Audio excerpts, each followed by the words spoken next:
Hi எல்லாருக்கும் வணக்கம். எப்படி இருக்கீங்க? இன்றைக்கி நம்ம வந்து மதுரை ஸ்பெஷலான ஜிகிருதண்டா எப்படி பண்ணுறதுன்னு பார்க்க போகிறோம். அதுக்கு என்னென்ன பொருட்கள் தேவைன்னு சொல்கிறேன், நோட் பண்ணிக்கிறீங்களா? இதுக்கு வந்து மெயின் இன்க்ரீடியன்ட் எதுனா பாதாம் பிசின். இந்த பாதாம் பிசின் இருந்தால் தான் அந்த ஜிகிருதண்டாவே பண்ண முடியும். அதனால் பாதாம் பிசினை நம்ம எல்லாம் எடுத்து ஊற வச்சுக்கிற போகிறோம். இந்த பாதாம் பிசின் பார்க்குறக்கு கல்கண்டு மாதிரி இருக்கும். இதில் ரொம்ப ப்ரோட்டீன் இருக்குது. வெயில் காலத்தில் குழந்தைங்களுக்கு நீங்கள் இதை பண்ணி கொடுக்கலாம். அதுவும் கான்ஸ்டிபேஷனாக இருக்கிற நேரத்தில் இதை கொடுத்தீங்கன்னா அப்படின்னா அவங்களுக்கு அதில் ரிலீஃப் கிடைக்கும். அதில் முதல்ல நான் பாதாம் பெருசாக கல்கண்டு மாதிரி இருக்குல்லையா, லைட்டாக இடிச்சுக்கிற போகிறேன். இடிச்சுட்டு நான் வந்து அதை ஊற வைக்க போகிறேன். இந்த மாதிரி நீங்கள் இடிச்சுட்டு லைட்டாக இடிச்சுட்டு ஒரு பாத்திரத்தில் போட்டுட்டு அதில் கரெக்டாக நான் இதில் வந்து 1/2 லிட்டருக்கு தண்ணி ஊற்றிருக்கேன். தண்ணி ஊற்றி நல்லா ஊற விடுங்க. 4 மணி நேரமாவது நீங்கள் ஊற விடணும். இப்படி ஊற விட்டால் தான் இந்த மாதிரி கம் மாதிரி நமக்கு கிடைக்கும். அதுக்கப்புறம் நன்னாரி சிரப் சேர்க்க போகிறோம். வெண்ணிலா ஐஸ்கிரீம் 2 ஸ்கூப்புக்கு நம்ம சேர்க்க போகிறோம். அதாவது ஒரு பாட்டிலுக்கு, ஒரு கப்புக்கு. அதுக்கப்புறம் நான் மாம்பழமும் ஸ்ட்ராபெரியும் கட் பண்ணி வச்சுருக்கேன். உங்களுக்கு என்ன பழங்கள் பிடிக்குமோ நீங்கள் கட் பண்ணி எடுத்துக்கிறீங்க. டூட்டி ஃப்ரூட்டி 1/4 கப்பு, திக்கான பால் 1 கப்புக்கு காய்ச்சி எடுத்து வச்சுருக்கேன். வால்நட் நான் இங்கே சேர்க்குறேன்.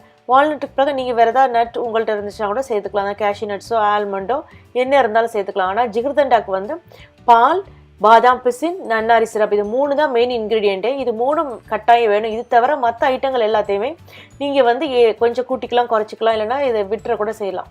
முதல்ல நீங்கள் எந்த கப்பில் சர்வ் பண்ண போகிறீங்களோ அதில் வந்து 1.5 இன்ச் அளவுக்கு இந்த பாதாம் பிசினை முதல்ல போடுங்க. இது போட்டதுக்கப்புறம் நம்ம வெட்டி வச்சுருக்க மாம்பழம் இருக்குல்லையே, அதை சேர்க்குறோம். மாம்பழம் வந்து நல்லா ஸ்வீட்டாக இனிப்பாக இருக்க பழமாக பார்த்து சேருங்க. புளிக்கிற பழமாக சேர்த்திங்கன்னா அது ஜிகிருதண்டா டேஸ்ட்டையே ஸ்பாயில் பண்ணிடும். அதுக்கப்புறம் நான் இங்கே ஸ்ட்ராபெரி சேர்க்குறேன். ஸ்ட்ராபெரியும் குட்டி குட்டியாக கட் பண்ணியிருக்கேன். என்னென்ன பழங்கள் சேர்க்குறீங்களோ எல்லாத்தையும் நல்லா குட்டி குட்டியாக கட் பண்ணி போட்டுக்கிறேங்க. அதுக்கப்புறம் டூட்டி ஃப்ரூட்டின்ற க்ரீன் கலர் இருக்கிறனால அந்த க்ரீன் கலர் நான் இதில் சேர்க்குறேன். அதுக்கப்புறம் நம்ம நட் சேர்க்க போகிறோம். என்கிட்ட வால்நட் இருக்கிறனால நான் வால்நட் சேர்க்குறேன். உங்கள்கிட்ட வால்நட் இல்லைன்னா நீங்கள் கேஷ்யூ நட்ஸோ ஆல்மண்டோ என்ன வேணாலும் சேர்த்துக்கலாம். டேஸ்ட்டாக இருக்கும். நம்ம சாப்பிடும்போது இடையில கடக்குன்னு கடிக்கும் போது நல்லாயிருக்கும் அது. இப்போ நாம் வந்து நன்னாரி சிரப் இருக்கு இல்லையா, அந்த நன்னாரி சிரப் நான் எடுத்து வச்சுருக்கேன். அந்த நன்னாரி சிரப்பை வந்து 1.5 டீஸ்பூன் அளவுக்கு நீங்கள் வந்து ஒவ்வொரு கப்புக்கும் ஊற்றினா போதும். நீங்கள் எடுத்துருக்க கப்பு சைஸை பொறுத்தது அது. ஏன்னா இதுலேயே சீனி இருக்குது, இனிப்பு இருக்கும். நம்ம இதில் எக்ஸ்ட்ரா இனிப்புலாம் சேர்க்கணும்னு அவசியம் கிடையாது. இப்போ நான் காய்ச்சி வச்சுருக்கேன். இப்போ இதில் பாலை இதில் சேர்க்குறேன். இந்த பாலை நீங்கள் பார்த்தாலே தெரியும், நல்லா ஆடையோடு இருக்குது. அதை நல்லா திக்காக காய்ச்சி சேர்த்திங்கன்னா நல்லாயிருக்கும் உங்களுக்கு. அந்த மில்க் மெய்டு நம்ம போட்டால் எப்படி இருக்கும்ல, கண்டென்ஸ் மில்க் போட்டால் எப்படி இருக்குமோ அந்த டேஸ்ட்டில் வரும் நமக்கு. அதுக்கப்புறம் நம்ம வந்து மேலே ஒரு ஸ்கூப் ஐஸ்கிரீம் மட்டும் முதல்ல போட்டுட்டு எல்லாத்துலேயும் லைட்டாக நம்ம மிக்ஸ் பண்ணி விட்டுக்கிற போகிறோம். அதாவது அந்த நன்னாரி சிரப் வந்து அந்த ஜெல்லியோட அந்த பாதாம் பிசினோட கலக்கிற அளவுக்கு நல்லா மிக்ஸ் பண்ணி விட்டுக்கிறோங்க.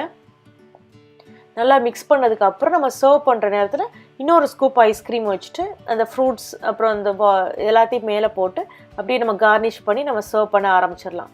இந்த மாதிரி நீங்கள் சர்வ் பண்ணிடலாம். கட்டாயம் இது வந்து சம்மரில் எல்லாருக்குமே வீட்டில் ஈஸியாக பண்ணக்கூடிய ஒரு ரெசிபி. எல்லாருக்குமே ரொம்ப பிடிக்கும். வெளியே ஷாப்பிங் வெயிலில் போயிட்டு வந்ததுக்கப்புறம் இது வீட்டில் நீங்கள் பண்ணி வச்சுட்டு போயிட்டு வந்தோடனே சாப்பிட்டிங்கன்னா ரொம்ப நல்லாயிருக்கும். கட்டாயம் குழந்தைங்களுக்கு எல்லாருக்குமே பிடிக்கும். இந்த சம்மரில் இது குழந்தைங்களுக்கு பண்ணி கொடுங்க. நான் முன்னாடியே சொன்ன மாதிரி இது வந்து கான்ஸ்டிபேஷன் இருக்கிற குழந்தைங்களுக்கு இதை பண்ணி கொடுத்திங்கன்னா ரொம்ப நல்லாயிருக்கும். இந்த பாதாம் பிசினை மில்க் ஷேக்கோ இல்லை ஸ்மூதியோ பண்ணும்போது அதில் இந்த பாதாம் பிசினை போட்டு நீங்கள் அடித்து கொடுக்கலாம். நான் கூடிய சீக்கிரத்தில் பாதாம் பிசினை வச்சு மில்க் ஷேக் ஸ்மூதிலாம் எப்படி பண்ணுறதுன்னு நான் வீடியோ போடுறேன்.